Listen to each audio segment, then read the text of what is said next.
Hannibal, capítulo 4.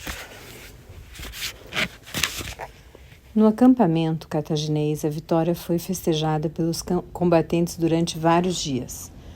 Houve uma sucessão de comilanças e orgias durante as quais gauleses e íberos rivalizaram em entusiasmo, chegando às vezes a brigar embriagados. Os soldados trocavam entre si ditos espirituosos e insultos. Quanto a Hannibal,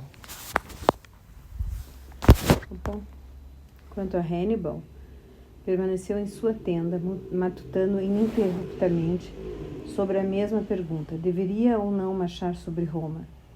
O filho de Hamilcar estava sendo pressionado por Maharbal e Magon para empreender tal operação.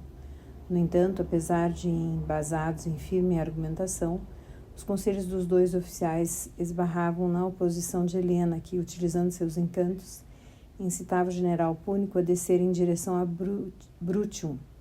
Ela sabia que essa proposição apresentava todos os elementos necessários para agradar ao companheiro. Na verdade, conseguia ler seu coração como se fosse um livro aberto.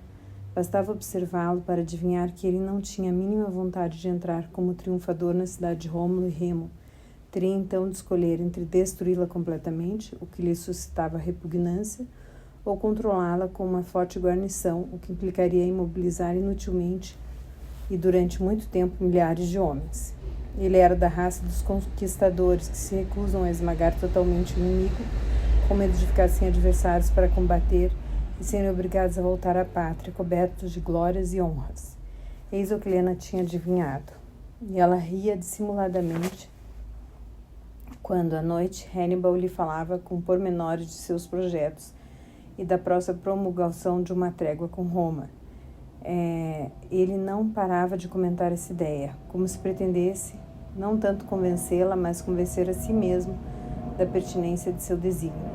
Certa manhã, Magon, desafeto da jovem companheira do irmão, penetrou na tenda de Hannibal e, com aspecto preocupado, fez-lhe a seguinte advertência: os oficiais estão impacientes e desejam saber o que pretende fazer. Eles não lhe ofereceram a vitória para que ficasse empavoneado em sua cama, empanturrando-se de vinho e iguarias requintadas. Portanto, quais são as suas intenções? Assinar a paz com Roma. A paz? Como é que pode estar sonhando semelhante coisa? Quando somos os vencedores e podemos apoderar-nos da cidade sem termos de enfrentar nenhuma resistência? Seria por um resultado tão ridículo que você nos infligiu tanto sofrimento e provações, e que perdeu um olho na travessia do pântano? Está raciocinando sem pensar no futuro. O que poderei fazer com essa cidade que não é, nem nunca será a minha pátria? Em minha opinião, ela deixou de existir. Tão logo seus aliados tiverem conhecimento da amplidão do desastre de Cannae, eles voltar-lhe-ão as costas para procurar fazer aliança conosco. Mas enquanto estivermos em guerra contra os filhos da loba, teremos de pagar caro essa adesão, porque eles hão de julgar, e com razão, que seu apoio é indispensável para nós. Pelo contrário, se eu firmar um tratado com o Senado romano, eles ficarão com receio de que meu exército, daqui em diante ocioso, venha combatê-los. Por isso, hão de mostrar-se infinitamente mais conciliadores. Então poderei realizar meu sonho. Que sonho? O mesmo que era embalado por nosso pai: oferecer à cidade de Elissa um imenso império, que irá das colunas de Melcar a Tarentum, incluindo a Sicília, a Córcega e a Sardenha. Aliás, haveremos de retomar essas ilhas, aqueles que, de forma traiçoeira, há alguns anos as roubaram da nossa jurisdição. Apoderar-nos-emos de todo o grande mar. Nossos navios poderão navegá-lo com toda a tranquilidade. Acredite-me, as riquezas dessas paragens serão negociadas no porto de Cartago, cuja prosperidade é de superar tudo o que podemos imaginar.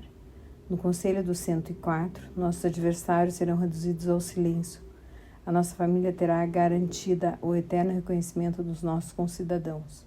O nome Barca será murmurado com respeito e nossos netos não nos ficarão devendo os cobiçados e respeitáveis assentos que irão ocupar no Senado.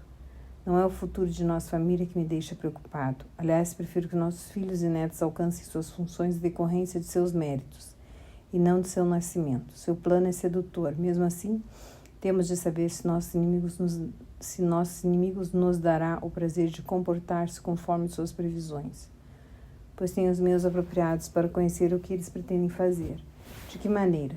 No nosso acampamento, temos 20.000 prisioneiros romanos, cujo regresso é esperado com impaciência pelas respectivas famílias. Assim, tenho a intenção de enviar uma embaixada ao Senado a fim de lhe propor a libertação desses homens, mediante o pagamento de um resgate ou a assinatura de um tratado de paz com condições fixadas por mim. Nem por um instante duvido da resposta dos senadores. Pelo que entendi, você acredita que eles aceitarão suas proposições. É claro, o Senado será obrigado a aceitá-las por causa dos prantos e súplicas das mães e esposas, que morrem de saudade dos filhos e maridos. Saiba que um ato de clemência tem mais valor do que um massacre ou a servidão de milhares de homens. Será que pode imaginar por um instante que seja que as famílias desses prisioneiros irão aceitar que eles se tornem nossos escravos e passem o resto da vida a cultivar a terra em nossas possessões africanas? Quem irá dirigir essa embaixada? Cartago. Que? Esse odre inflado de vinho que foi o mais terrível inimigo de nosso pai? Parece que você está esquecendo um pouco rápido demais que foi por seu intermédio que pudemos ir ao encontro de Asdrubal, o Belo, em Nova Cartago. Trata-se de um sujeito sem escrúpulos e, se as coisas dependessem de mim, eu mandaria de bom grado fazer companhia a seus antepassados. É verdade que um pressentimento me leva a pensar que ele não é estranho, longe disso. As desgraças que se abateram sobre a família Barca desde a morte de nosso pai, no entanto, é considerado amigo dos romanos e esses verão em sua designação um sinal de boa vontade de nossa parte. Eis a razão pela qual ele é o mais indicado para assumir essa delicada tarefa. Alguns dias depois, acompanhado de 10 prisioneiros, Cartago dirigiu-se a Roma, escoltado por um forte destacamento de cavaleiros númidas. Ele não tinha o menor conhecimento do clima que reinava nas margens do rio Tibre, onde Marco Júnior Pera acabava de ser eleito ditador, enquanto Tibério Sempronio Graco era nomeado comandante da cavalaria. Reputados por sua severidade e intransigência, esses 2 magistrados haviam ordenado a imediata imobilização de todos os jovens com idade superior a 17 anos. Como o número dos recrutados era insuficiente, eles haviam comprado, com recursos do tesouro público, 8.000 escravos que foram incorporados às 4 novas legiões constituídas às pressas e reforçadas pela chegada de novos contingentes oriundos de cidades aliadas. Desde que foi assinalada a aproximação de Cartago, um lictor foi despachado por Marco Júnior Pera para informá-lo da proibição de transpor os limites do Ager Romanus, território original de Roma. O senador púnico deveria contentar-se em autorizar um dos 10 cativos a ir defender sua causa perante o Senado e esperar a resposta dos magistrados romanos, sempre conciliador, e nesse caso, também extenuado pela viagem, o cartaginês submeteu-se a esse ultimato. Instalou-se em uma vasta propriedade da qual saqueou sem cerimônia a adega e os celeiros.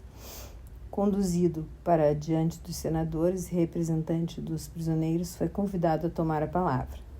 A maneira como fez chegou a arrancar lágrimas aos homens de coração mais duro entre os presentes no plenário.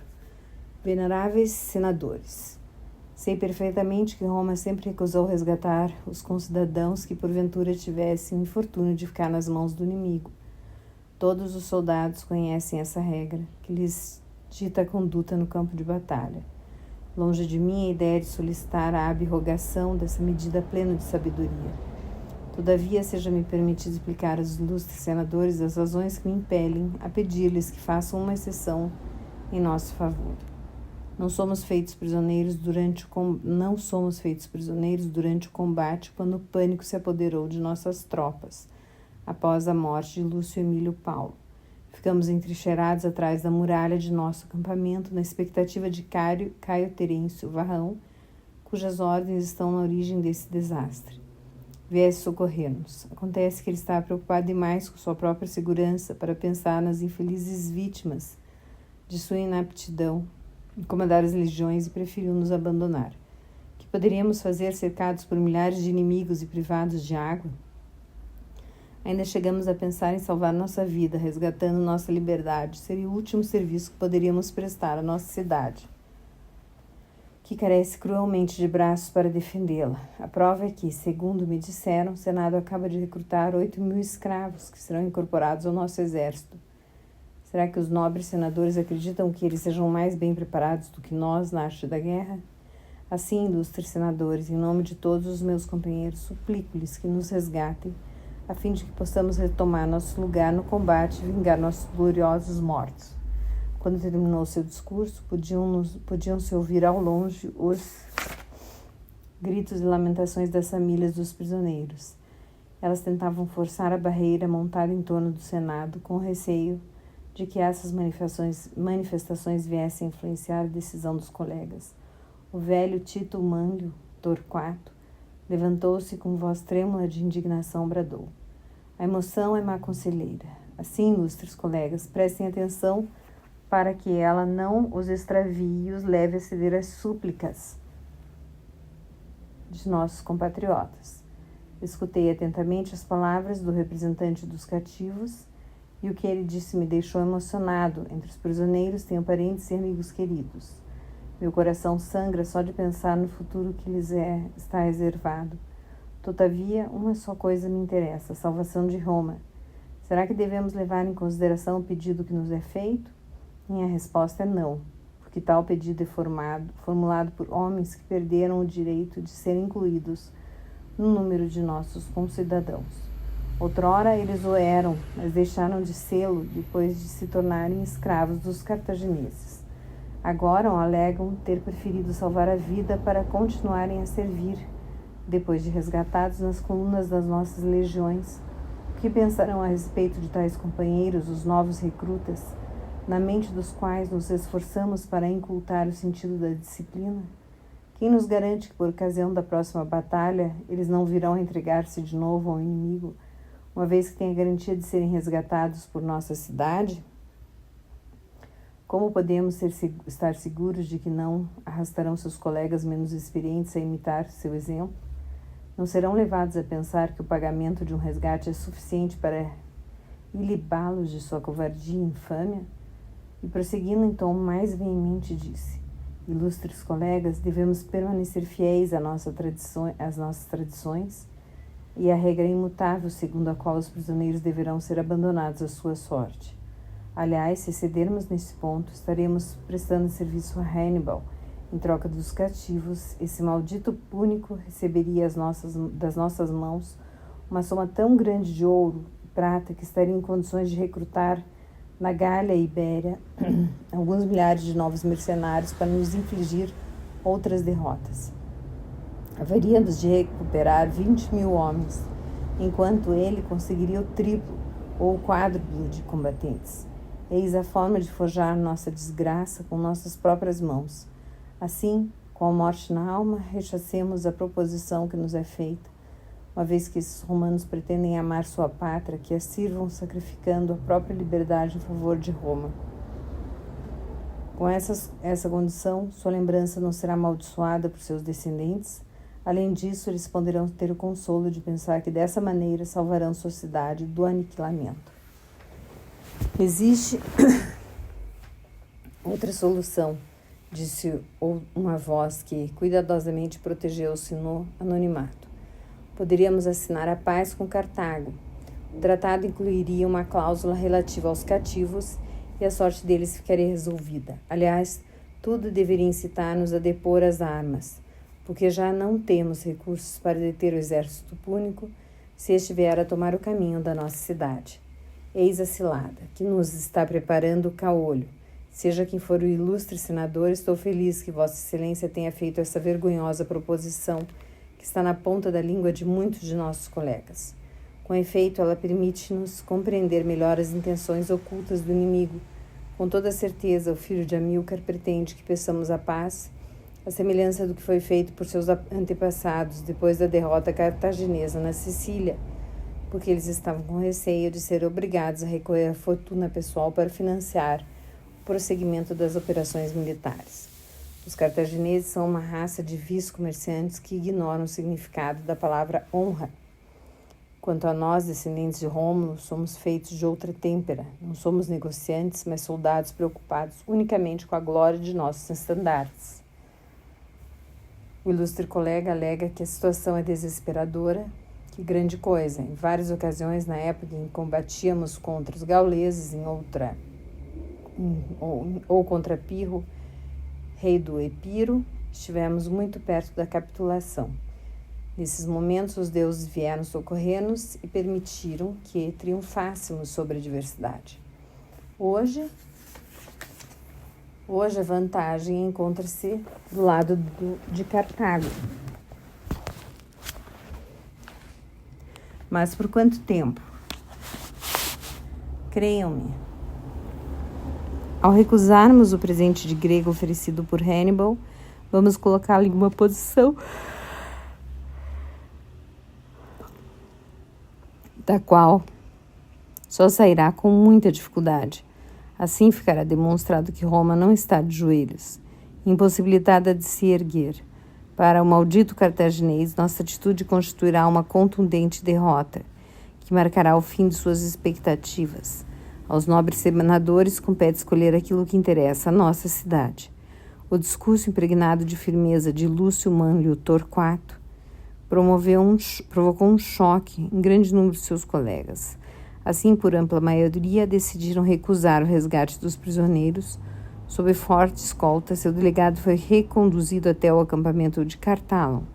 Ao comunicar aos nove companheiros de infortúnio a decisão do Senado, um deles, desesperado em pensar que não voltaria a ver a família, aproveitou-se da escuridão noturna para fugir e chegar a Roma, onde os parentes o acolheram com lágrimas de alegria. Informado sobre o sucedido, Marco Júnior Pera mandou prender o fugitivo e o devolveu aos guardas púnicos a fim de que, entre as vítimas do decreto senatorial, ninguém viesse a pretender escapar ao destino comum. Hannibal não escondeu seu desapontamento quando Cartago lhe comunicou o fracasso de sua tentativa junto aos romanos. No entanto, o filho de Hamilcar não demorou a recuperar a calma. Se era isso que pretendia Roma, ela teria guerra, e seus cidadãos haveriam de derramar lágrimas de sangue com preço de sua criminosa obstinação. A primeira decisão do general púnico foi confiar ao irmão a tarefa de ir a Cartago, com o objetivo de solicitar ao Conselho dos 104 o envio de reforços, em particular de elefantes, cuja falta se fizera sentir cruelmente nas batalhas precedentes. Ao chegar à cidade natal, que fazia 10 anos não via, Magon foi acolhido pelo povo que, em delírio, gritava seu nome e o nome do irmão. A fim de impressionar os magistrados, ele dirigiu-se ao Senado, precedido por dezenas de escravos que, em cestas de vime, transportavam os anéis de ouro arrancados dos dedos dos cavaleiros romanos mortos em Trasimeno e em Cannae. Na retaguarda, carregando pesados grilhões, marchavam os prisioneiros mais ilustres, senadores, questores, pretores e edis, que haviam sido obrigados a vestir suas togas de cerimônia e estavam recebendo as vaias e insultos da efusiva multidão amontoada nas ruas que davam acesso ao Macon. Diante dos senadores, Magon relatou as façanhas realizadas pelas tropas cartaginesas desde que haviam deixado Nova Cartago. Sua apresentação clara e concisa, impregnada de uma modéstia de bom quilate, ele teve o cuidado de elogiar a coragem de seus homens e evitou um excesso de referências ao nome do irmão. Foi saudada por uma estrondosa ovação. Antes mesmo que Iterba, o chefe do partido Bárcida, tivesse tomado a palavra, um dos seus partidários, Remilcon, ergueu-se e dirigiu-se a Hanon Magno, principal dirigente da facção adversária. Ilustre senador Hanon, diga-nos, o senhor continua a lamentar o fato de termos declarado guerra a Roma? Ou será que Vossa Excelência ainda pretende que Hannibal seja entregue aos romanos, porque ele teve a audácia de apoderar-se de Sagunto, além de ter derrotado 2 vezes os cônsules Trasimeno e Cannae? Enfim, diga algo para que possamos ouvir um romano expressar-se no plenário do Senado de Cartago. Na verdade, retorquiu o interpelado, em tom mordaz, Hoje eu não tinha intenção de me expressar para não estragar a alegria geral com algumas reflexões de bom senso, mas se não respondesse a Hamilton, eu comentaria uma falta grave. Sim, digo com toda a franqueza, continuo a deplorar a ruptura da paz e manterei essa atitude enquanto a cidade de Rômulo e Remo não propuseram um tratado que reconheça a nossa cidade, lugar que outrora foi o seu. Escutei atentamente o Sr. Magon e vibrei com o seu inflamado relato dos atos feitos de armas de nossos valorosos soldados. Regozijo-me com nossas vitórias. No entanto, para avaliar sua real importância, desejo formular-lhe uma única pergunta. Que pergunta, ilustre senador? Interveio Magon. Diga-me, quais são os povos que, depois do brilho de tantos sucessos, se juntaram a seu irmão? Na verdade, um grande número, a começar pelos gauleses cisalpinos, que depois de terem hesitado durante muito tempo, têm sido nossos mais seguros aliados. No dia seguinte, a vitória de Cannae, uma parcela dos apúlios, assim como um grande número de samanitas, lucanianos, campanianos, populações de Brutium,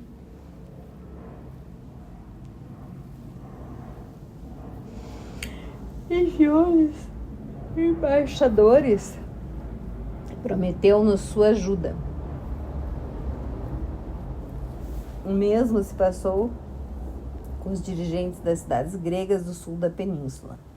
Também fiquei sabendo que os sicilianos e os sardos estão prontos a se rebelar contra as guarnições romanas, cujos efetivos foram consideravelmente reduzidos. Em poucas palavras, Roma está isolada e toda a Itália marcha firme ao nosso lado. O senhor tem certeza disso? Claro. Neste caso, o senhor está enganado ou procura enganar-nos. Ilustre Ranon, minha paciência tem limites e Vossa Excelência ainda pode vir a lamentar essas palavras. Ilustre Magon, não tive intenção de ofendê-lo, porque lhe dedico o maior respeito. Todavia, devo constatar que o senhor não respondeu à minha pergunta, uma vez que se limitou a citar povos que, por terem sido derrotados pelos romanos, estão submetidos a Roma com a obrigação de lhe pagar tributo. Então é normal que eles tentem sacudir o jugo do opressor. Qualquer escravo, até mesmo o mais vil, agiria de forma semelhante. Trata-se da reação natural de um cão que durante muito tempo esteve preso pela coleira e finalmente conseguiu livrar-se de suas amarras. E prosseguiu enfático. Pelo contrário, o senhor teria conseguido convencer-me se tivesse mencionado o nome de um único povo latino que tivesse rompido com Roma, e eu teria ficado felicíssimo se o senhor me tivesse dito que pelo menos uma das 35 tribos que formam Roma se revoltara contra a autoridade do Senado. Como o senhor sabe perfeitamente, esse não é o caso. Ou o senhor terá a ousadia de ocultar dos meus colegas que bastou um discurso proferido por Lúcio Manlio Torquato para que os filhos da loba recusassem o resgate dos 20.000 cativos que se encontram nas mãos das nossas tropas. Apesar da enorme pressão exercida pela família sobre o Senado, uma cidade capaz de sacrificar um tão grande número de filhos não está vencida. Longe disso. Aliás, parece que ela ainda é mais temível do que antes. O senhor mencionou os embaixadores dos samitas e dos lucanianos. Onde estão os delegados enviados por Roma para mendigar a paz? Será que o senhor é portador das proposições feitas pelos romanos? E, em caso afirmativo, quais são elas? Seu silêncio é a prova de que não pode contestar minhas observações.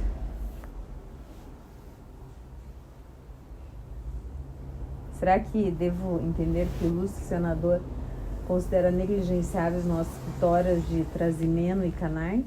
O senhor é jovem demais para ter conhecido tais acontecimentos, mas Amílcar, seu pai, se ele estivesse entre nós, poderia falar-lhe a esse respeito. Por ocasião da última guerra contra Roma, infligimos-lhes várias derrotas, tanto no mar como em terra, mas bastou a destruição de toda a nossa frota ao largo das ilhas Egates para que fôssemos obrigados a capitular. Semelhante desastre pode reproduzir-se. Talvez já tenha reproduzido enquanto o senhor se dirigia a Cartago. Seu irmão pode ter sido surpreendido pelo inimigo e sofrido uma derrota. O que diríamos se amanhã um mensageiro nos trouxesse essa funesta notícia? Vossa Excelência odeia minha família, e esses sentimentos leva-o a perder a cabeça. Será que o ilustre senador tinha a ousadia de negar nossos sucessos? Na verdade, sim. Com efeito, no fundo, nada mudou depois que nossas tropas deixaram Nova Cartago. Estamos em guerra e seu desfecho é incerto. Afinal, sobre que assunto o senhor pretende discutir? For colocada em votação a seguinte pergunta: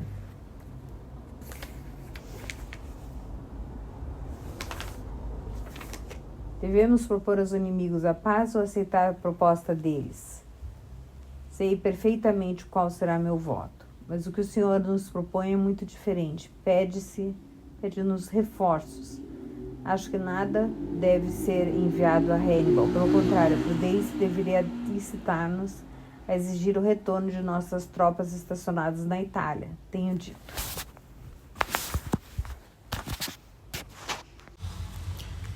De toda parte pipocaram gritos de desaprovação, tirando partido da confusão. E Tébal conseguiu que fosse adotada a seguinte resolução: envio imediato de um destacamento de 4.000 homens e 40 elefantes, sob o comando do almirante Bomilcar, assim como a entrega de 1.500 talentos de prata aos intendentes de Hannibal para pagamento dos soldos devidos aos mercenários. Além disso, foi decidido que no verão do ano seguinte seriam encaminhados para as costas de Brutium 12.000 soldados, 1.500 cavaleiros, 20 elefantes e 60 navios de guerra. Dentro da mesma proposta que acabou sendo aprovada, os senadores também decidiram que, acompanhado de Rimilcum, Cartalon partiria para Nova Cartago com 20.000 soldados e 4.000 cavaleiros numidas para reforçar o exército de Asdrúbal. Magon teve dificuldade em escapar ao arrebatamento dos partidários, que pretendiam felicitá-lo e solicitar-lhes favores. Finalmente conseguiu deixar o salão das deliberações para dirigir-se a Mégara. Na verdade, antes de voltar à Itália, desejava cumprimentar a cunhada, Emilce, que o acolheu com alegria na entrada da velha mansão da família Barca. Ela estava vestida com uma túnica de linho branco que deixava entrever as formas do seu corpo. Além disso, parecia que o peso dos anos tinha palpado seu rosto, que irradiava uma impressionante beleza. Em sinal de boas-vindas, ela ofereceu a Magon uma taça de vinho e esperou que ele a bebesse para perguntar-lhe: como está meu esposo? Tão bem quanto possível, sem dúvida. Você soube que ele perdeu um olho por ocasião da travessia dos pântanos. Sim, fiquei sabendo disso. Em meus sonhos, porém, continuo a vê-lo como ele era anteriormente e estou ansiosa para voltar a encontrá-lo. Se isso dependesse de mim, você embarcaria um navio que deverá conduzir-me para a Itália. Estou certo de Hannibal ficaria feliz com minha iniciativa. No entanto, mais do que nunca, temos necessidade de sua presença aqui. Nossos adversários no plenário do Senado não depõem as armas e, por mais que eu tenha sido portador de excelentes notícias, esse maldito Ranon comportou-se como se eu tivesse anunciado a derrota total das nossas tropas. Fico imaginando que ele irá nos trair com ardilosas intrigas, que só poderão ser frustradas por sua intervenção. Condeno-me a permanecer aqui longe do meu esposo. E essas palavras soam como um punhal mergulhado em meu coração. Será que você esqueceu o que acabei de lhe dizer? Em algumas horas partiria comigo se tal decisão me parecesse conveniente. Mas não, acredite-me, a família Barca não pode se dar ao luxo de permitir que você abandone Cartago no momento em que seus inimigos redobram sua atividade. Não vale a pena repetir seus argumentos. Fiz uma promessa a Hannibal e hei de cumpri-la. Minha querida Emilce, estou adivinhando a pergunta que não tem a ousadia de me formular. E ele, será que tem sido fiel ao trato feito antes de sua partida da Nova Cartago? Com certeza você ouviu falar de Helena, sua companheira. Aliás, eu estaria cometendo uma loucura se negasse a existência dessa mulher. Todavia, posso garantir-lhe que, para Hannibal, ela não passa de uma simples distração. Você continua sendo seu único verdadeiro amor. Às vezes, em momentos em que ele não poderia desconfiar de minha presença, tenho surpreendido meu irmão a murmurar seu nome com toda a doçura. Posso até mesmo garantir-lhe que essa prova de afeição sem igual me deixou os olhos rasos de lágrimas. Nessas ocasiões, sempre me esquivei para evitar quebrar tal encanto. Certamente, muitas mulheres teriam ciúme de você se soubessem desse fato. Magon, sei que você é incapaz de mentir e não poderia inventar o que acaba de me contar. Que os deuses o cumulem com suas bênçãos e o protejam durante a viagem de retorno. Diga a Hannibal que continuarei a ser seu braço direito aqui e farei o melhor que for possível. E espero com impaciência o momento que voltarei a vê-lo. Magon foi ao encontro do irmão em Capua. Hannibal instalara-se nessa cidade depois de ter levantado o cerco em Neápolis, que hoje é atual Nápoles, cuja conquista, por estar essa cidade poderosamente fortificada, ter-lhe custado a vida de milhares de homens. Ele preferira, portanto, aceitar o convite dos magistrados da velha cidadela campaniana, célebre pela excelente qualidade de seus vinhedos e pelo seu mercado de perfumes. O Ceplasia, cujos produtos atingiam valores bem elevados em toda a orla do grande mar. Depois de ter informado o irmão a respeito do acolhimento recebido em Cartago e ter-lhe transmitido a mensagem de Rimilce, ele atreveu-se a dizer esta observação: eu estava certo que iria encontrá-lo em Tarentum, porque fiquei imaginando que Helena conseguiria convencê-lo a libertar sua pátria. Realmente, fiz-lhe essa promessa, mas não há urgência em realizar tal operação. Contrariamente ao que você possa pensar, não é ela quem dita minha conduta, mesmo que seus conselhos sejam pertinentes. Para o moral das tropas, julguei preferível oferecer-lhes a possibilidade de reconstituírem suas energias em um ambiente agradável, e quando anunciei que iríamos para Capua, meus homens receberam a notícia com uma calorosa ovação. Além de ser a mais rica de todas as cidades da Campânia, seus sótãos estão repletos de provisões. Aliás, em breve, você terá oportunidade de apreciar o sabor requintado de todas as iguarias. Por sua vez, os campuanos reservaram-nos um bom acolhimento, e sua fraterna hospitalidade reforça minha ideia de que, prometendo-lhes restaurar as antigas liberdades, devemos conseguir a adesão dos povos que têm estado submetidos a Roma. Não estará julgando equivocadamente a sinceridade dos sentimentos dessa gente? Afinal de contas, o mínimo que se pode dizer é que seu único desejo é evitar que você reduza suas cidades a cinza. Para lhe falar com toda franqueza, nesta operação, meu melhor aliado foi o cônsul Caio Terêncio Varrão. Esse imbecil pretensioso que esmaguei em Cane, imagine que os capuanos enviaram-lhe uma delegação a fim de lhe solicitarem proteção. Ora, o discurso que pronunciou diante dos delegados acabou por trazê-los para o nosso lado. Em primeiro lugar, afirmou-lhes que Roma não lhes enviaria reforços, já que todas as legiões disponíveis tinham como função garantir a guarda da cidade de Rômulo e Remo. Em seguida, descreveu-nos de forma mais sombria possível, abusando-nos de comer carne humana e de nos servirmos de cadáveres de nossos inimigos para construirmos pontes capazes de atravessar os rios mais profundos. E tudo isso nos representa nada ao lado das críticas dirigidas contra nossos bravos numidas, considerados brutos sanguinários que teriam necessidade de centenas de vítimas por dia para saciar sua sede de sangue. E exigindo certa ironia, Hannibal prosseguiu. No entanto, se ele quisesse, poderia ter galvanizado a energia dos capuanos, relatando-lhes que detesto, o que é verídico, perder meu tempo mantendo cerco à cidade, e que encontrar a menor resistência eu teria preferido dirigir-me para o Brutium. Ele poderia contar com sólidos apoios, porque as mais ricas famílias de Capua estão ligadas por casamento às principais linhagens do patriciado romano.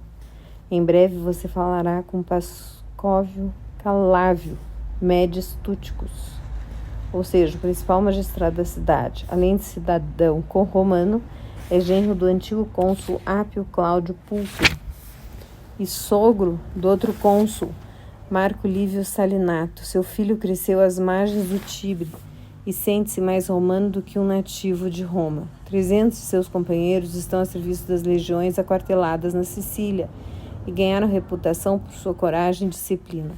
Mas então, por que motivo os pais decidiram trair o antigo aliado? Eis o que, pelo que me diz, não consigo compreender. É muito simples.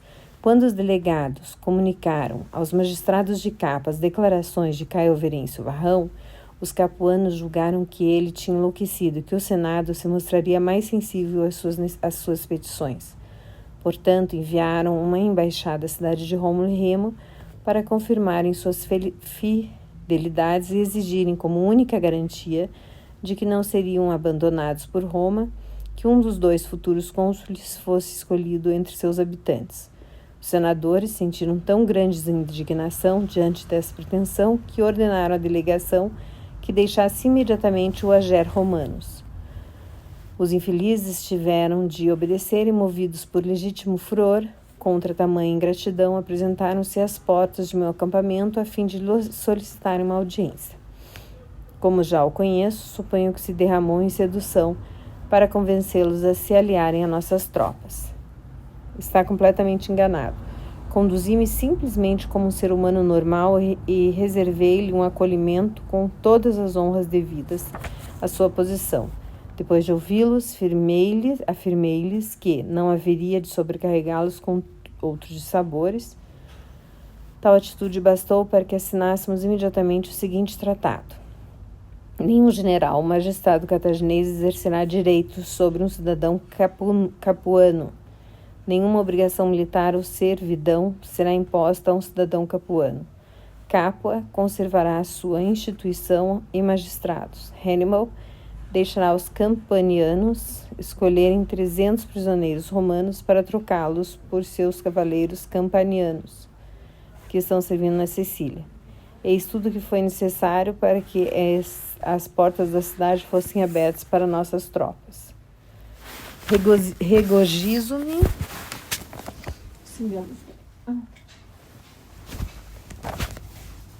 Regozijo-me pela assinatura desse acordo. No entanto, pela honra dos capuanos, eu teria preferido que os mais corajosos tentassem opor-se por todos os meios disponíveis a essa capitulação dissimulada. Não aprecio ter covardes como aliados. Posso tranquilizá-lo.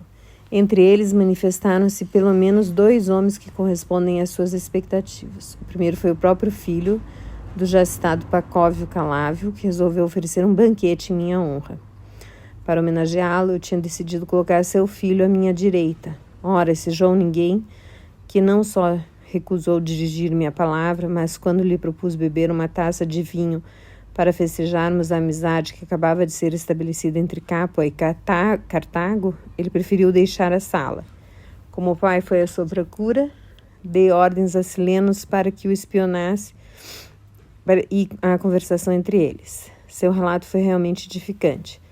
Em prantos, o jovem confiou ao pai que tinha punhal escondido debaixo da túnica. Sua intenção era mergulhá-lo no meu peito quando o abuso do vinho tivesse entorpecido minha desconfiança.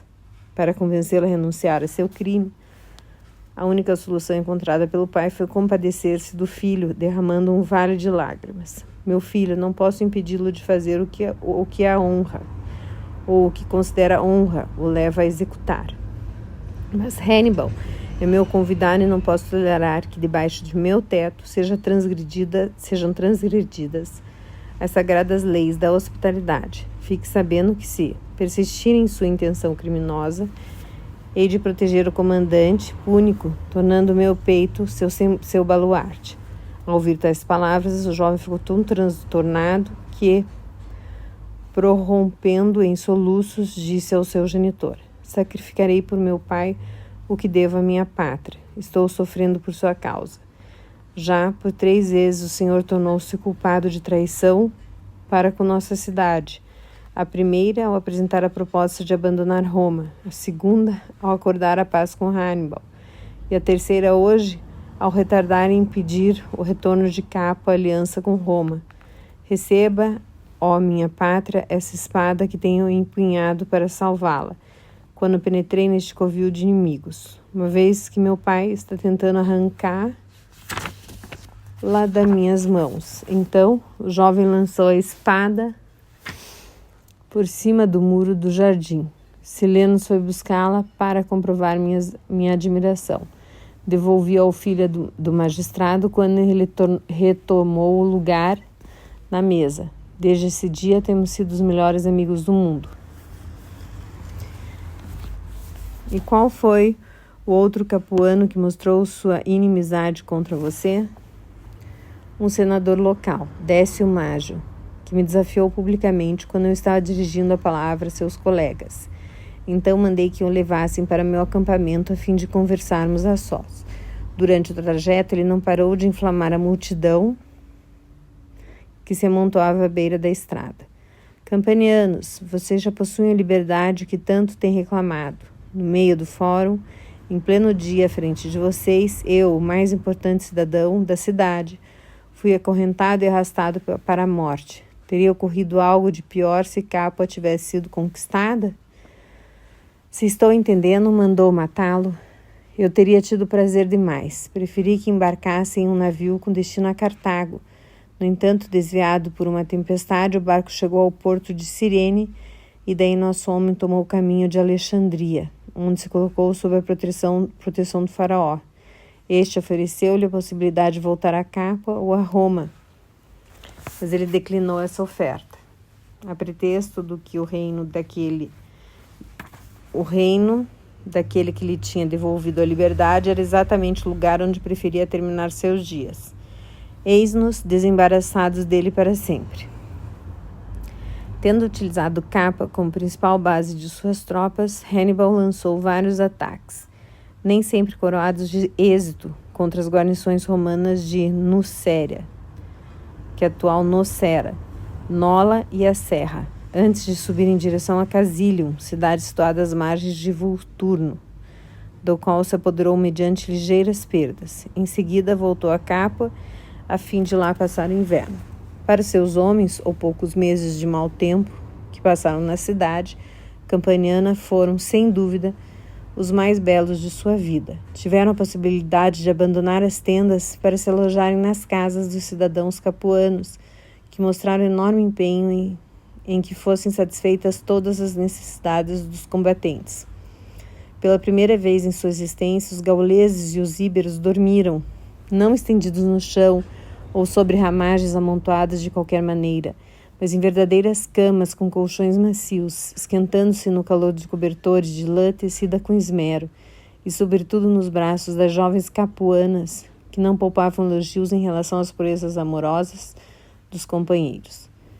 Os dias curtos eram divididos entre os espetáculos de circo, os exercícios no ginásio e as copiosas refeições em galante companhia.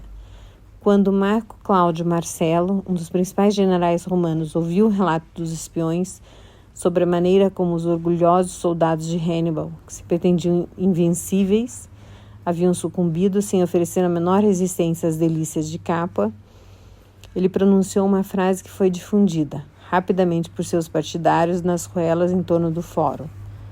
Roma está salva. Capua será a cane dos púnicos. Na verdade, tratava-se de uma afirmação um tanto exagerada.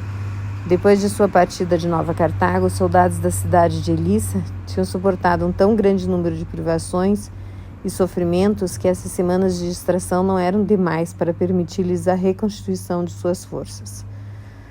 Além disso, o comandante púnico tinha velado cuidadosamente para que os novos recrutas oriundos de Cartago, sob o comando de Bomilcar, não se beneficiassem desse tratamento privilegiado, mas fossem submetidos sob as ordens de Magon a intensivo treinamento, a fim de adquirir o condicionamento dos companheiros de armas e, quando necessário, estar em condição de enfrentar o inimigo.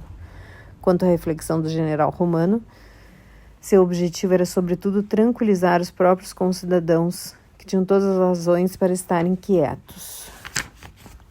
Com efeito, os dois novos cônsules, Tibério Semprônio Graco e Lúcio Póstumo Albino, que haviam assumido suas funções no início do ano, sentiram grande dificuldade em restabelecer a ordem e dirigir os negócios do Estado. Pouco tempo depois de sua investidura, o segundo foi morto em uma emboscada armada pelos boêmios. Desmoralizadas, suas tropas abandonaram as fortalezas da Placente e Cremona, cujos habitantes dirigiram-se para as margens do Tibre, aumentando o número de refugiados que obstruíram os quarteirões populares da cidade de Rômulo e Remo. Para substituí-lo, os comícios centuriais designaram Marco Cláudio Marcelo. Essa designação, porém, foi cassada no seio da Cúria por seus adversários que o criticavam por suas origens modestas. Assim, além de ter sido obrigado a transmitir suas funções ao velho Quinto Fábio Máximo, seu amigo, cônsul pela terceira vez, ele teve de contentar-se em exercer um proconsulado, assumindo o comando das legiões aquarteladas no norte da Campânia, a fim de bloquear o acesso de Roma por parte dos cartagineses. No retorno do verão, Hannibal instalou-se no Monte Tifata, atual Monte Vergine, ao norte do Avelino, e enviou um de seus lugares-tenente, Rimilcon, filho de Bostar, para concluir a ocupação de Brutium, apoderando-se de Petélia, Consentia, Crotona e Locre. Essa localidade abrigava um santuário muito conhecido, dedicado a Proserpina, que causou um saque dos púnicos. Apesar de cercada por todos os lados, a cidade de Rhegium, atual Calábria, foi a única a permanecer obstinadamente fiel a Roma. Essas vitórias, obtidas por um exército a respeito do qual se dizia equivocadamente que se tinha deixado perverter pela cidade de Capa, contribuíram para aumentar o número de povos que fizeram aliança com Hannibal. Filipe, rei da Macedônia, inquieto diante da cobiça dos romanos nas costas ilírias, vizinhas às suas possessões, enviou uma embaixada ao general Caolho para assinar com ele um tratado de assistência mútua. A operação foi levada bastante a sério pelo Conselho de 104, que delegou às pressas 3 membros, Magon, Mircan e Barmocar, que conduziram as negociações. O acordo previa que Cartago e Macedônia conjugariam suas forças em caso de agressão romana contra uma delas. Em recompensa por seus bons e leais serviços, Filipe receberia ao final da guerra a Ilíria e o Epiro. Em contrapartida, ele aceitava reconhecer o protetorado cartaginês sobre o sul da Península Itálica. Ainda mais promissora foi a mudança de atitude dos sicilianos e, em particular, dos siracusanos. Durante longos séculos, esses haviam sido os fiéis aliados dos cartagineses.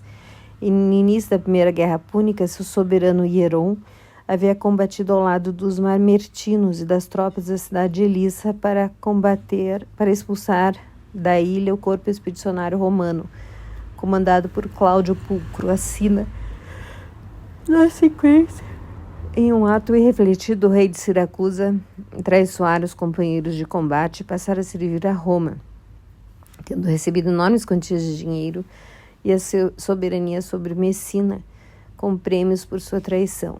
Nesse momento, o monarca monagenário estava dividido entre a fidelidade para com os filhos da loba e as intrigas do príncipe herdeiro, Gelon, partidário de uma aproximação com Cartago. Aliás, esse último acabou morrendo em circunstâncias misteriosas, vítima provavelmente de envenenamento. O trono, por fim, foi ocupado pelo neto de Hieron, Hieronymus, cujo primeiro gesto se revestiu de especial significação. Enviou uma delegação a Hannibal para sondar as intenções do general cartaginês, que reservou um caloroso acolhimento aos deputados siracusanos, recebendo-os como se tratasse de velhos amigos e levando-os a compreender que nada cobraria em relação à traição de Hieron. Além disso, ofereceu-lhes suntuosos presentes e tomou providências para que, na viagem de retorno à Sicília, fossem acompanhados por 2 oficiais, Hipocrates e Hipiquides, ou seja, cidadãos cartagineses cujos antepassados tinham vivido nessa ilha, desde tempos imemoriais, a ponto de usarem patronímios gregos.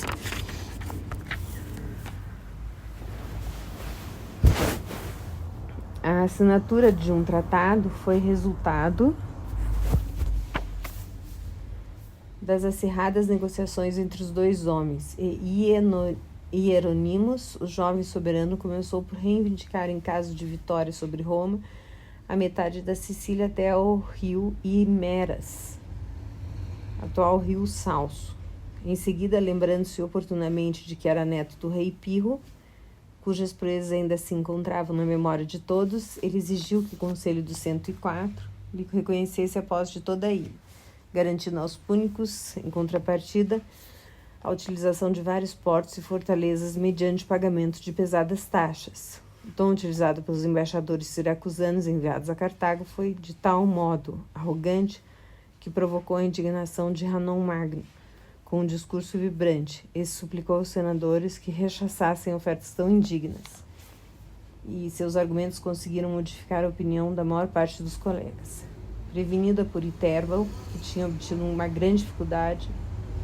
grande dificuldade o adiamento do voto, Emil se reuniu os principais dirigentes do partido Bárstada na mansão de Mégara. Tendo-lhes oferecido um banquete, todos os participantes estavam de acordo com reconhecer que o Fausto do festim haveria de permanecer nos sinais da cidade de Elissa, nos anais da cidade de Elissa. Os leitos de repouso tinham sido colocados em um amplo terraço, protegidos do sol por um imenso toldo de linho branco. Nos maciços de arbustos encontravam-se grupos corais que faziam ouvir, ao som da lira, cânticos suaves e harmoniosos. Uma revoada de escravos de ambos os sexos revezavam-se para levar uma infinidade de tabuleiros com refinadas iguarias, cisne, pavões e geleias, avestruzes assados, peixes preparados com especiarias raras, frutas frescas e cristalizadas, provenientes de pomares das propriedades, tudo isso acompanhado por vinhos enviados da Campânia por Hannibal. Ao lado de cada convidado, em perfumadores de prata, eram queimadas essências adquiridas da Ceplásia, que espalhavam no ar odores adocicados. Ao fim da refeição, Emil se deixou seu leito de repouso para cumprimentar cada um dos participantes e, como presente do marido, entregar-lhes uma pequena arca finamente trabalhada, transbordante de joias provenientes do saque das propriedades dos senadores romanos na Campânia e Lucânia. Em seguida, em seu lugar, ela dirigiu-se aos convidados nesses termos: meus caros amigos, sei que muitos aprovaram o discurso de Hanon Magno a propósito das reivindicações do jovem soberano siracusano. Na opinião dos ilustres senadores, tais exigências são exorbitantes, e para isso os senhores acham que devem rechaçá-las pelo bem de Cartago. Eis uma cilada que nos está preparando esse maldito Hanon, porque ele sabe que Hannibal tem necessidade de assinar tratado com Hieronymus para aplicar o golpe fatal na arrogância de Roma. A perda da Sicília privará a cidade de Rômulo e Remo de suas provisões de trigo e há de obrigá-la a capitular, quando a população estiver reduzida a alimentar-se de grama que cresce entre as lajes do fórum. Será que os senhores ainda não estão pensando, mesmo que por um instante, que as outras cidades da ilha aceitarão trocar o jugo romano pela férola dos siracusanos? Panormos e Acragas, que é Palermo e Agrigengo hoje, nunca chegarão a tolerá-lo e farão apelo à nossa arbitragem para controlar esse jovem louco do Hieronymus, e nós haveremos de dar-lhe satisfação. Por enquanto, o que importa é levá-lo a denunciar sua aliança com Roma. Além disso, nada nos custa fazer-lhes promessas que não poderemos cumprir. Assim, em nome do meu esposo, suplico-lhes que dissimulem aceitar tal pedido. Emil-se, interveio Iterbal. Seguiremos seu conselho, mas tenho sérias dúvidas de que o povo venha apreciar nossa atitude. Ora, não saberá explorar o ressentimento da população. Os senhores estão falando do povo, mas não têm nenhuma noção de seus sentimentos, pois se recusam a partilhar de sua companhia, salvo no período das eleições. Quanto a mim, conheço as reações da população, porque costumo passear pelas ruas de Cartago a pé, e não em uma suntuosa liteira precedida por escravos que na sua frente afastam os transeuntes. Os artesãos e os moços de recados dirigem-se a mim de forma amigável para me comunicar suas preocupações. Com módicas quantias, tento aliviar misérias dos mais desprovidos, e em contato com eles compreendi uma coisa: esses seres rudes que os ilustres senadores desprezam, ao mesmo tempo que pretendem ser seus representantes, têm uma única consolação em sua monótona existência de saberem que os pais, filhos e irmãos combatem ao lado de meu marido e dessa forma contribuem para a glória de nossa cidade. Se alguém criticar a opção de voto dos senhores, podem replicar que estão agindo a meu pedido. Estejam seguros de que tal resposta acabará silenciando as críticas. Mas por que haveríamos de nos preocupar com a Sicília? Interveio Bomilcar, senador, com opiniões tão flutuantes que Mills perguntou a si mesmo por que motivos Iterbal se obstinava a contá-lo entre seus amigos. Parece que me equivoquei ao julgar que não havia convidado Anon Magno para esse banquete, disse ela, suscitando a hilariedade dos outros convivas. Sem dúvida, seu desprezo pela Sicília tem fundamento. Afinal, as possessões de seus antepassados se encontram na Sardenha. Isso é verdade, e o fracasso de nossa recente expedição nessa ilha deveria incitar-nos a sermos mais prudentes. Já que o vinho gelado não chegou a refrescar-lhe a memória, permita-me que eu faça uma tentativa. Quem recomendou ao nosso Senado que enviasse a Carales, que é o atual Cagliari, um corpo expedicionário sob o comando de Asdrubal, calvo, e de Anon, filho de Mircan? Você. Isso mesmo, você deu a entender que tinha estabelecido relações com um sardo, nascido de mãe púnica, um certo Rampscoras, que afirmava ter a possibilidade de sublevar, com uma simples palavra, os milhares de compatriotas que gemiam sob o peso dos impostos cobrados por Roma. Para conseguir convencer seus colegas, você afirmou que um novo pretor, Quinto Múcio Cévola, totalmente inexperiente, deveria assumir o comando das legiões aquarteladas na Sardenha, que seriam facilmente dominados por nosso exército apoiado por seus aliados locais. Infelizmente, não foi esse mancebo que assumiu tais funções, mas o velho Tito Manlio Torquato, um dos mais competentes generais romanos. Além de ter esmagado nossas tropas, ele conseguiu aprisionar Asdrubal, o calvo, e Anon, assim como milhares de soldados. E você tem a coragem de nos dar conselhos? Por gentileza, saia desta casa e não volte a aparecer à nossa frente. É preferível que você se junte a Anon Magno por conta de quem há muitos anos vem espionando nossas atividades. Os outros senadores apoiaram o discurso de Milce. Assim, os enviados de Hieronymus voltaram para Sicília a fim de anunciar ao rei que suas reivindicações haviam sido aceitas pelo Conselho de 104. O jovem soberano nem teve tempo de tirar partido de todas essas vantagens, porque pereceu assassinado em Leutinói, durante a operação em que tentava retirar a pequena guarnição romana que ocupava essa fortaleza. Em si mesma, essa morte não tinha nenhuma importância. Ao contrário da adesão de sua cidade a Cartago, por sua vez, a Sicília rompia com Roma. Esse acontecimento acabou influenciando as eleições que se desenrolavam na cidade de Rômulo e Remo, com o objetivo de designar os novos cônsules. O escrutínio foi precedido pelo velho Quinto Fábio Máximo. Considerado um inveterado conservador para a surpresa geral, ele negligenciou sem cerimônia os antigos procedimentos que orientavam tal ato público. O corpo eleitoral estava dividido em centúrias. Os primeiros votos eram expressos pelas centúrias que reuniam os cavaleiros e os cidadãos mais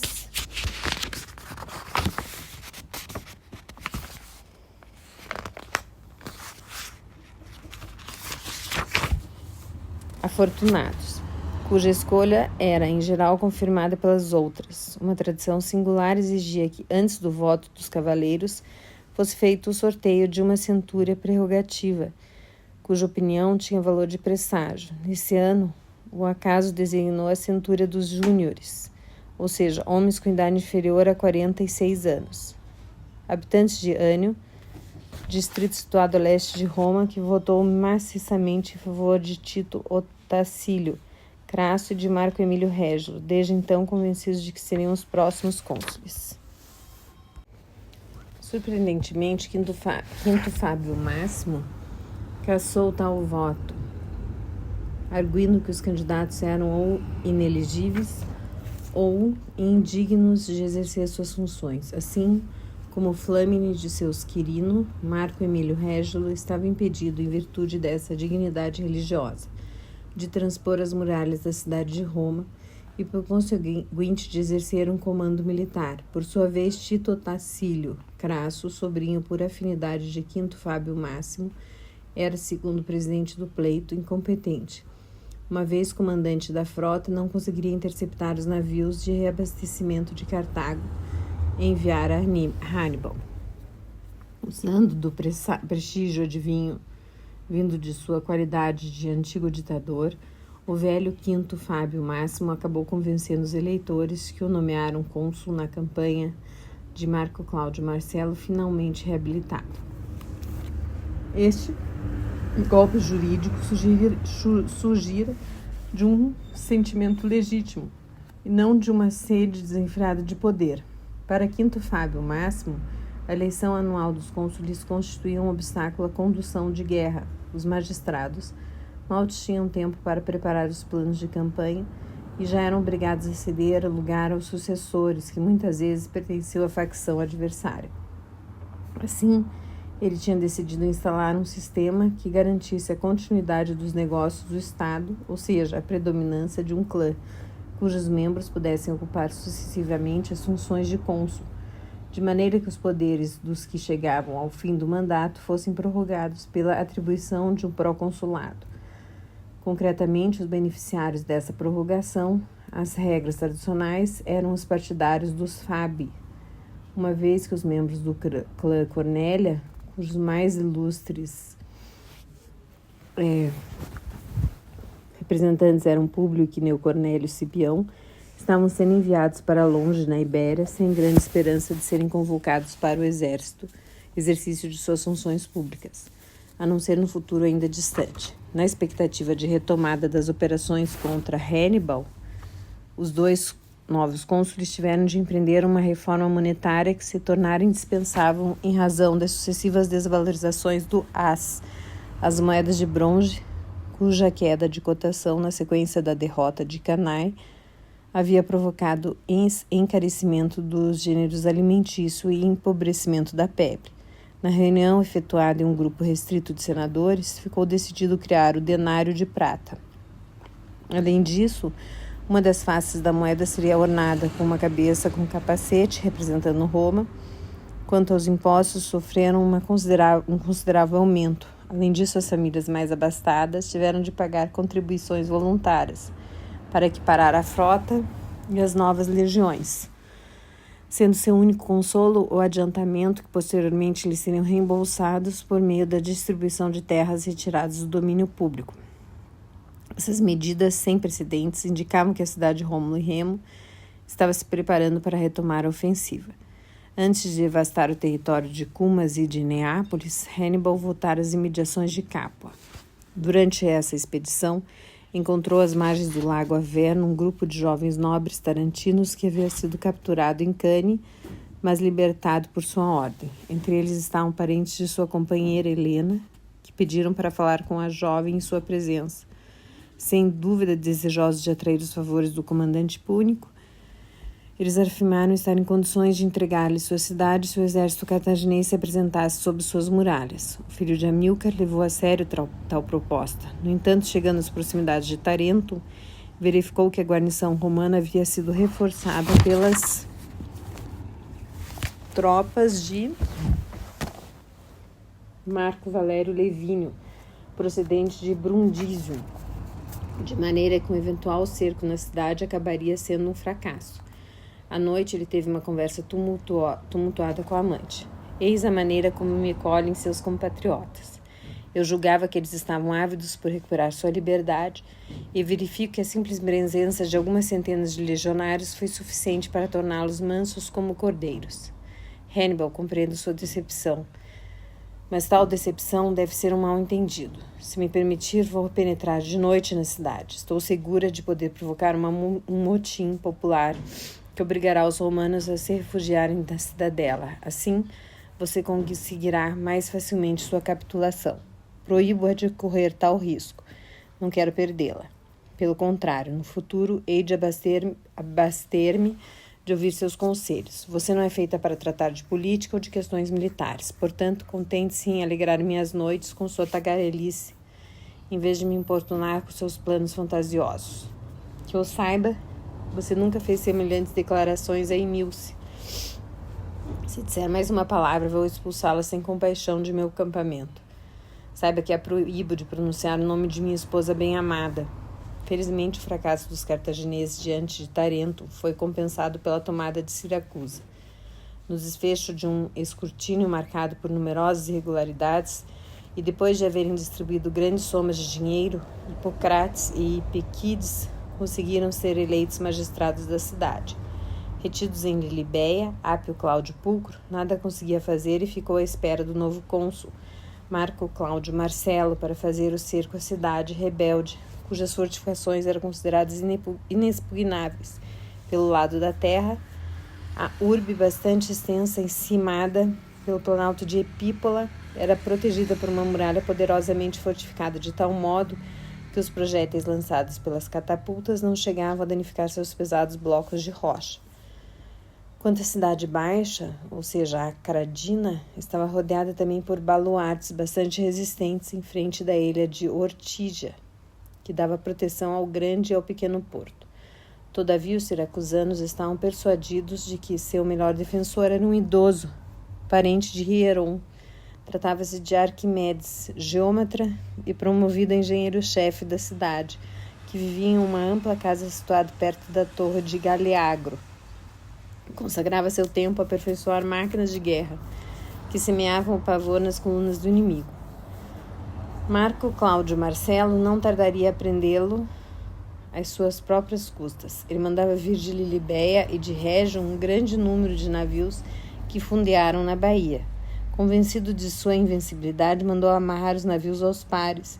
Em seguida, sobre uma plataforma improvisada, construiu imensas torres, ocupadas por soldados da infantaria ligeira e por lançadores de dardos que dessa forma se encontravam à altura dos defensores da muralha, podendo ser crivadas com flechas mortíferas. Era pelo menos o que o cônsul imaginava, mas rapidamente perdeu suas ilusões, pois no alto das muralhas Arquimedes posicionou certo número de balistas e catapultas, cujos projéteis afundaram as embarcações adversárias.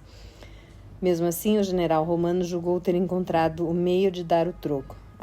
Amarrando 8 barcos uns aos outros, e nesse amplo convés, edificou uma gigantesca escada protegida por várias fileiras de escudos retangulares. Esse monstro marinho aproximou-se perigosamente da muralha de Acradina. Por sua vez, os legionários já estavam prontos para tomar de assalto o caminho da ronda, quando uma máquina, até então dissimulada por um pesado toldo, apareceu no alto de uma torre. Tratava-se de uma catapulta capaz de projetar blocos do tamanho de uma casa. Os blocos atingiram o alvo e os navios afundaram, provocando a morte por afogamento de centenas de homens. Pressupondo que os siracusanos teriam necessidade de muito tempo para se abastecerem de novos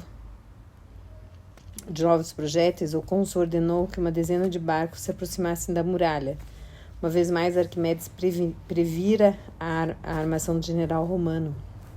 Mandou acionar gruas gigantes que ostentavam na extremidade uma pesada estrutura de ferro com forma de mão e que, mediante hábil manipulação, acabava por prender os navios inimigos pela proa e, por meio de um molinete, conseguiam içá-los no mar, antes de deixá-los cair brutalmente nas águas do porto. Após essa série de fracassos, Marco Cláudio Marcelo julgou mais prudente fazer recuar o restante da frota para longe da muralha. Ao se dar conta de que os defensores da cidade estavam posicionados espelhos no alto das torres, ele não conteve um sorriso e disse aos oficiais: "Esse diabo de Arquimedes pensa, sem dúvida, que estou com vontade de contemplar todas as minhas tropas. Pois bem, coloquem os barcos em ordem de combate, a fim de que eu possa observá-lo bem à vontade, graças ao instrumento que esse velho louco coloca à minha disposição." "O senhor não receia que se trate de uma nova artimanha?" perguntou o centurião. "Não há nenhum risco. Além disso, não pretendo dar a esse homem a impressão de que estou com medo de suas invenções. Que sejam cumpridas minhas ordens." Quando o sol atingiu o zênite, Arquimedes mandou inclinar os espelhos de tal modo que eles refletissem os raios do carro de Apolo na direção dos barcos. Em breve, para espanto de todos, o casco dos navios incendiou-se e seus capitães tiveram de dirigir-se para o alto mar, a fim de evitarem que os barcos fossem reduzidos a cinzas. Embora rodeados de água, ao relatar esse fato ao colega Apio Cláudio Pulcro, o cônsul não se conteve e escarneceu de si mesmo e de suas contrariedades, provando a ira do interlocutor. Com efeito, por ter acampado a uma grande distância da cidade e apesar dos sucessivos assaltos desferidos contra as muralhas siracusanas, Apio Cláudio não conseguira manter por muito tempo o cerco, já que temia o ataque surpresa pela retaguarda do corpo expedicionário cartaginês, composto por 25 soldados e 3.000 cavaleiros. 25.000 soldados, apoiados por cerca de 20 elefantes, cujo desembarque se efetuara perto de Heracleia Minoa, não longe de Acragas, cidade onde estava instalada uma guarnição púnica. O perigo era tão grande que certa noite, à frente de milhares de soldados, Hipocrates conseguira deixar Siracusa para se juntar aos reforços enviados pela cidade de Lissa e apoderar-se de outras cidades, que até então tinham permanecido fiéis a Roma. O cerco já se arrastava havia 3 meses e, segundo parecia, nunca chegaria a termo. Quando Marco Cláudio Marcelo apoderou-se da cidade por causa de uma traição, condenado ao chicote por Hipocrates, em decorrência de um delito sem importância, um siracusano sentiu-se tão mortificado com essa humilhação que logo depois de curados os seus ferimentos, introduziu-se no acampamento romano para prevenir o cônsul de que a cidade estava se preparando para celebrar a festa de Artemis, uma de suas divindades tutelares. Em honra da deusa, o vinho seria servido em profusão aos defensores, cuja vigilância ficaria sem dúvida mais relaxada. Tendo-lhe sido prometida pelo cônsul uma poupuda recompensa de suas informações, se suas informações fossem exatas, o homem mostrou ao general romano um dos pontos fracos do dispositivo de defesa siracusano nas proximidades da torre Galeagro. Ao cair da noite, algumas dezenas de legionários escalaram a muralha, onde fixaram compridas escadas de madeiras. Embriagados à força de terem oferecido libações em honra da deusa, as sentinelas haviam adormecido. Assim, sem dificuldade, os membros desse pequeno destacamento conseguiram chegar ao caminho da ronda e, em seguida, abrir uma das poternas da Esápila, a fortaleza que dominava o planalto de Epípola, pela qual penetraram em silêncio os soldados de Marco Cláudio Marcelo. Ao alvorecer, este já era o senhor da cidade alta, cuja guarnição fora massacrada até o último homem. Quanto a Epiquides, refugiou-se em companhia de Arquimedes na Acradina, onde dispunha de víveres e de água suficientes para suportar um longo cerco. Ao saber da morte do colega Hipocrates, em um combate perto de Acragas, ele compreendeu que o corpo expedicionário cartaginês não viria a socorrê-lo. Certa noite, em silêncio, subiu a bordo de um navio que forçou o bloqueio romano e chegou ao litoral de Brutium. A Acradina ainda resistiu alguns dias, mas Meriscos, oficial ibero que prestava serviço no exército cartaginês havia muitos anos, sem ter obtido nenhuma promoção, estabeleceu contato com o cônsul em troca da promessa de uma vultosa recompensa e a outorga de terras ao norte de Sagunto. Abriu aos romanos a porta situada nas proximidades da fonte de Aretusa. Portanto, a cidade baixa também caíra nas mãos de Marco Cláudio Marcelo e com elas enormes riquezas amontoadas durante séculos nos palácios dos aristocratas siracusanos. As mais preciosas foram colocadas de lado a fim de serem enviadas a Roma, enquanto o resto foi entregue aos soldados. Durante vários dias, os legionários saquearam a cidade, casa por casa. Fizeram prisioneiros os jovens, as crianças, as mulheres. Depois de terem massacrado sem compaixão os idosos e os homens em idade de pegar armas. Entre as vítimas figurou Arquimedes, surpreendido em sua casa no momento em que estava desenhando estranhas figuras na areia espalhada em cima de sua mesa. Quando um legionário penetrou na sala, ele não esboçou nenhum sinal de defesa, nem se preocupou em revelar ao intruso sua identidade.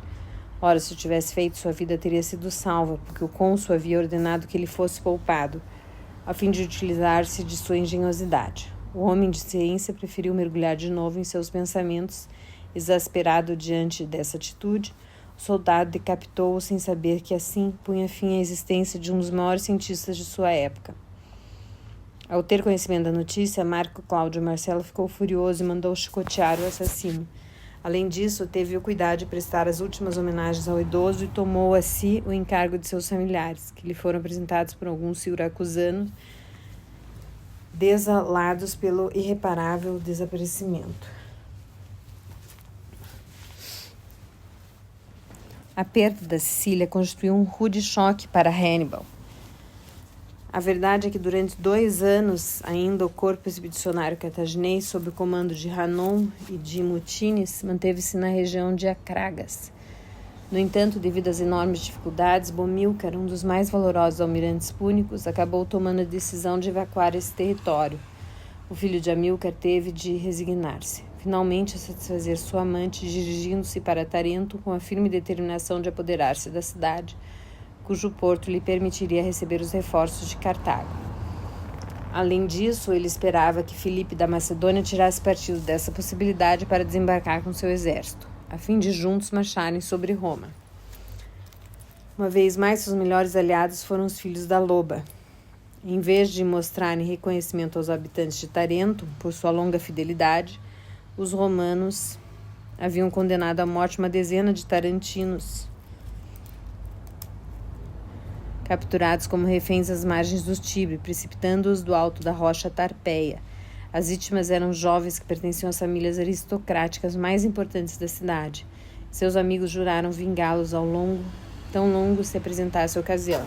Ao fazer cerco à cidade, Hannibal não demorou a observar que, ao cair da noite, alguns de seus defensores efetuavam investidas pacíficas, abstendo-se de atacar mesmo quando seus efetivos eram numericamente superiores ao contingente púnico, circunstância recorrente, uma vez que as imediações da cidade eram patrulhadas por pequenos esquadrões númidas. Na aparência, esses curiosos guerreiros procuravam entrar em contato com ele. Assim, o filho de Amílcar ordenou aos soldados que evitassem atacá-los. Pelo contrário, que fingissem estar fugindo, de tal modo que seus perseguidores pudessem aproximar-se do acampamento cartaginês e, ao mesmo tempo, ficar suficientemente afastados da cidade, de forma que fosse possível observar de lá seus movimentos. Durante 3 noites seguidas, repetiu-se a mesma cena, confirmando as suspeitas de Hannibal. No 4º dia, com uma escolta reduzida, ele dirigiu-se ao encontro dos tarantinos, que escolheram 2 representantes, Nicon e Filomenos, que aceitaram acompanhá-lo até sua tenda. Assim, obteve a confirmação de Helena de que esses jovens eram oriundos das famílias mais importantes do patriciado local e que seus irmãos mais velhos estavam entre os reféns executados por Roma. O general púnico deixou-os voltar, autorizando-os inclusive a levar algumas cabeças de gado a fim de explicarem ao comandante da guarnição romana que haviam operado uma frutífera rásia no acampamento cartaginês. 2 dias depois, Nicon e Filomenos estavam de volta e comunicavam a Hannibal as condições exigidas pelos pais para a rendição da cidade. Essa deveria beneficiar-se do mesmo tratamento reservado à Capua. Além disso, os cartagineses deveriam assumir o compromisso de se abastecerem de qualquer tipo de saque. Magon, irmão do general, ficaria como refém em uma propriedade vizinha, ocupada por cúmplices, a fim de que as cláusulas do tratado fossem escrupulosamente respeitadas. O futuro cativo foi o primeiro a aprovar esse plano e decidiu-se que, para explicar sua ausência do acampamento, diriam que ele havia recebido ordem do filho mais velho de Amílcar para se dirigir a Cartago. Os 2 jovens tarantinos voltaram à cidade com outra dezena de bois e vacas, tornando-se necessário que fornecessem explicações sobre os motivos de suas investidas noturnas, para não despertarem a desconfiança dos superiores hierárquicos. Ora, o fato de levarem algo que melhorasse a ração cotidiana dos oficiais romanos contribuiria para silenciar eventuais questionamentos. Em breve, todas as noites, os jovens tarantinos vinham cumprimentar Helena e o companheiro antes de voltarem a alvorecer a cidade cercada. Ao ouvir o sinal combinado, 2 assovios, o centurião de plantão abria-lhes uma das poternas. Certa noite, eles preveniram a Hannibal de que no dia seguinte o comandante da guarnição oferecia um banquete aos oficiais na fortaleza, situada do outro lado da cidade. Nesse caso, a vigilância da Poterna, localizada perto da porta Temenida, seria confiada a alguns cúmplices, que se empenhariam em desviar a atenção do oficial romano de plantão. O general Púnico ordenou que, tirando partido da escuridão noturna, milhares de seus homens se instalassem em uma coluna arborizada e algumas dezenas de estádios da muralha, onde passariam o dia cuidadosamente dissimulados por trás das espessas copas. Na noite seguinte, ele próprio dirigiu-se com um esquadrão de cavalaria númidas para as proximidades da porta Temenida. Quando Nicon, representando perfeitamente seu papel, preveniu Caio Lívio, comandante romano ocupado em grande comilança, de que cerca de 80 cartagineses andavam pelas redondezas, ouviu como resposta que ele tinha coisa melhor a fazer do que dar atenção a um bando de saqueadores. Além disso, ordenou que evitassem importuná-lo durante a noite, uma vez que pretendia passá-los na companhia de seus oficiais e de algumas cortesãs.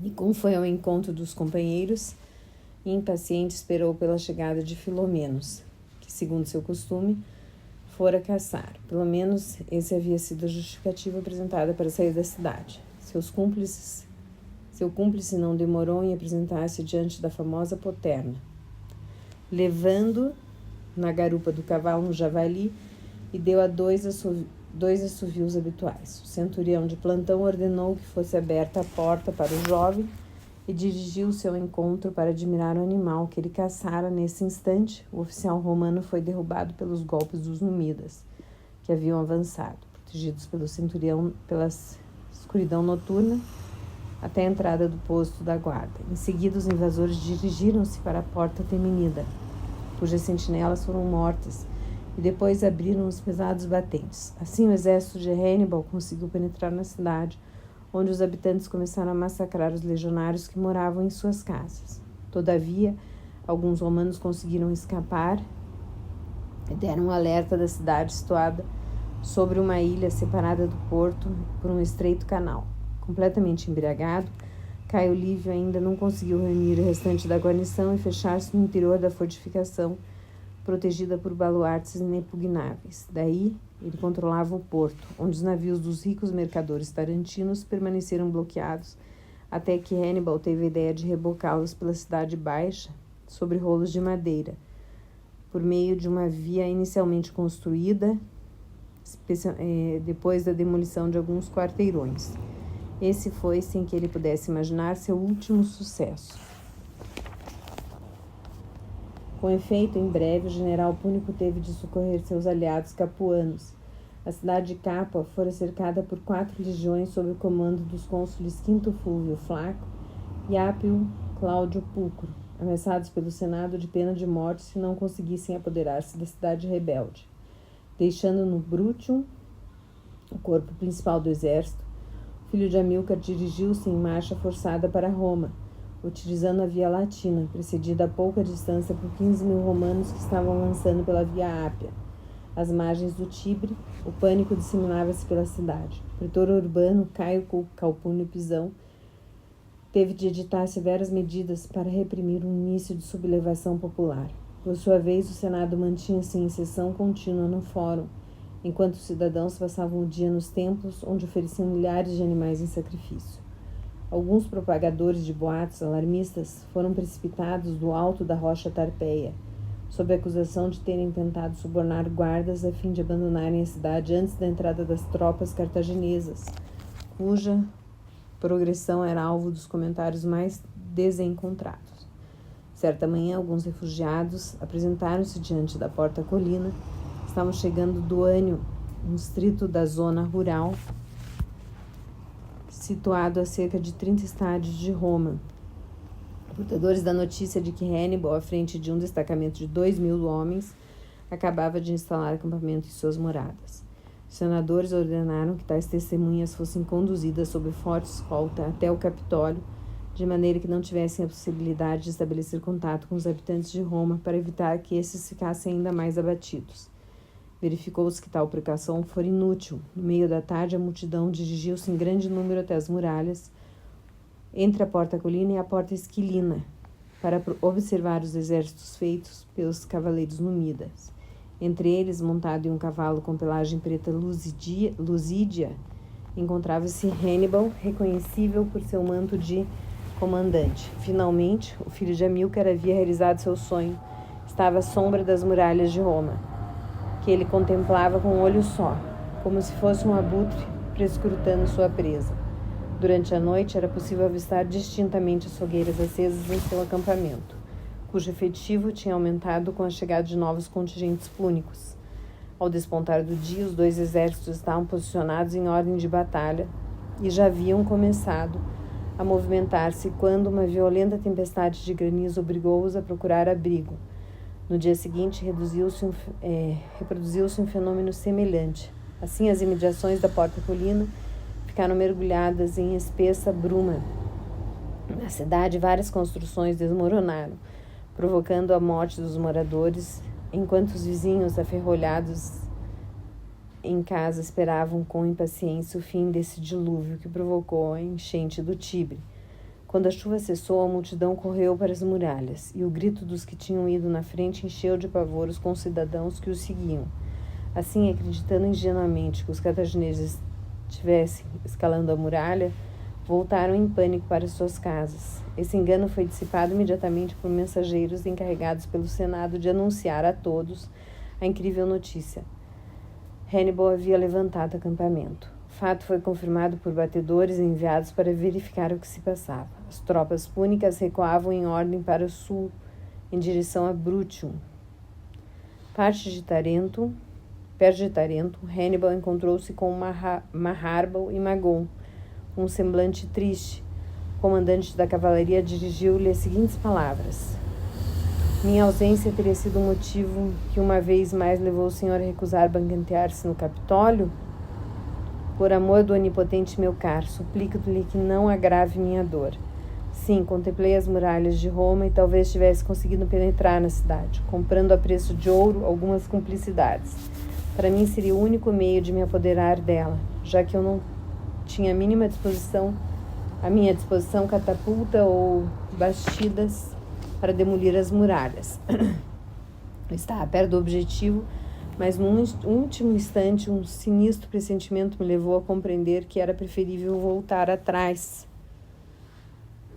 Mas que parcimônia de palavras! Qual teria sido o presságio capaz de provocar o pavor em quem, segundo se diz, é inacessível ao medo? Maharbal, você sabe que as pessoas suspeitam que eu seja ímpio, porque, contrariamente a esses malditos romanos, não gosto de exibir meus sentimentos religiosos. No entanto, sou sensível às mensagens que nos são dirigidas pelos deuses. Assim, as duas violentas tempestades que se abateram sobre o meu acampamento no momento em que eu estava prestes a travar batalha foram, para mim, uma advertência sem equívocos. Estou convencido que se tivesse desencadeado o combate, a morte estaria à minha espreita. Ora, eu não queria oferecer aos filhos da loba o espetáculo de meu cadáver estendido no chão ao pé das muralhas da sua cidade. Tenho a íntima convicção de que um dia eles serão responsáveis por meu óbito, mas ainda não chegou esse momento. Portanto, preferi não ultrajar Baal-Hamon, antecipando a hora da minha morte. Sua fala faz sentido, mas dificilmente há de ser convincente para alguém. Já estão circulando outras explicações que não lhes são favoráveis. Gostaria de conhecer essas versões. Murmura-se em nossas colunas que o senhor ficou vexado porque os romanos puseram em leilão o terreno onde estava instalado seu acampamento, que em virtude das leis da guerra tinha se tornado sua propriedade. Milhares de compradores ter-se-iam apresentado diante do Senado para se candidatarem à aquisição desse pedaço de terra, o que seria a prova de que os filhos da loba estavam persuadidos de sua próxima derrota. Os difusores desses boatos ignoram que, ao mesmo tempo, meus soldados compraram, por ocasião de leilões semelhantes organizados por mim, as casas dos cambistas que se encontram no fórum. Eis a forma de lhe dizer como eu estava confiante da minha boa fortuna, até que os deuses me dirigiram essa advertência. O que dirão nossos filhos e netos em relação a tal fato? O maior general de Cartago de todos os tempos, que levou suas tropas a atravessar os Pirineus e os Alpes, além de não ter receado arrastá-las para as águas fétidas dos pântanos, onde acabou perdendo um olho, teria sido induzido a renunciar à tomada da capital de seus inimigos por uma simples tempestade. Veja só, O sol do deserto e as neves da Bactriana não conseguiram demover a determinação de Alexandre, que levou seus soldados até a margens do Indo. Parece que você está se esquecendo, retorquiu Hannibal, de que ele também teve de voltar atrás, quando as portas de um império misterioso se abriram à sua frente.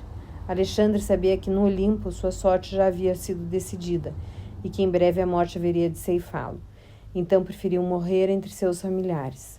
Mas ele se encontrava a centenas de estádios da capital. Pelo contrário, o senhor estava a alguns dias de marcha de Brutium, e bastaria que nos prevenisse. Nesse caso, teríamos avançado para reforçar seu exército e ajudá-lo a tomar essa maldita cidade. Estou pronto a apostar que o senhor nem chegou a pensar nessa hipótese.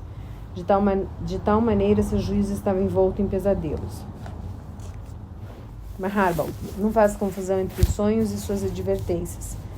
Em sua grande misericórdia, os deuses dirigem a quem amam ou pretendem salvar da perda. Não se esqueça de uma coisa: por terem negligenciado as advertências dos augures, os cônsules levaram os romanos às derrotas de Trasimeno e Cannae. Preocupo-me demais com meus homens para deixar que corram semelhante risco. Há pouco o senhor me disse que não é tão ímpio quanto apregoam seus adversários, e dou-me conta de que, apesar de discreta, sua piedade é bem real. Eu deveria ter assumido o comando dessa expedição, porque eu deixo Melkart e Balramon se entenderem. Além de esperar que os deuses evitem intervir nas operações humanas, eu não teria nenhum escrúpulo em galopar pelas ruas de Roma. Hoje é tarde demais para lançar uma nova ofensiva. Nunca mais voltaremos a ver as margens do Tibre. Maharbal, interveio Magon em tom amável, é inútil pretender refazer o passado. Devemos sonhar com o futuro. A única crítica que eu teria a fazer a meu irmão é por ter dirigido seus passos em direção a Brutium, em vez de prestar ajuda aos nossos aliados capuanos, cuja cidade está prestes a capitular. Suas informações são errôneas, disse Hannibal, em tom amargurado. Hoje a cidade encontra-se nas mãos do inimigo. Nossos bons amigos campanianos nem esperaram por minha chegada sob as muralhas de Roma para estabelecerem negociações secretas com o Senado, oferecendo-lhe a entrega da guarnição cartaginesa que resistia, com grande vigor, às investidas das legiões de Apio Cláudio Pulcro. Consegui interceptar alguns de seus mensageiros e, segundo os documentos apreendidos, ficou comprovado que os capuanos não mereciam que eu sacrificasse por eles um só de meus homens. Meu único arrependimento consiste em ter sido obrigado a abandonar Bostar e Hanon, que comandavam nossas tropas aquarteladas nessa cidade. Aliás, os capuanos foram cruelmente punidos por sua traição. Os senadores derreteram-se em belas promessas, seduziram os delegados de Capua com oferta de que obteriam perdão caso lhe entregassem os magistrados culpados de colaborar conosco. Esses comportaram-se com dignidade e preferiram suicidar-se em vez de faltarem com sua palavra. Seus corpos mal tinham esfriado quando seus concidadãos apressaram-se a abrir a porta de Júpiter às legiões e entregar-lhe nossos soldados. Mas faltou-lhes sorte. Os vencedores condenaram à morte todos os cidadãos mais afortunados de Capua, venderam os restantes, sem distinção de sexo ou idade, como escravos. Daqui em diante, seus bens pertencem ao Senado romano, e a cidade mais próspera da campanha não passa de um humilde povoado habitado por libertos e artesãos de baixa extração, que só depois de muitos esforços foram enviados de Roma para lá. Eis o tratamento reservado àqueles que a atraiçoam. Essa lição deveria inspirar um salutar terror a todos os nossos aliados. Eles não podem esperar compaixão por parte da cidade de Rômulo e Remo. Assim, seu destino está inexoravelmente ligado ao nosso. Neste ano, talvez, essa seja a única vitória da qual eu posso sentir orgulho. Fim do capítulo 4.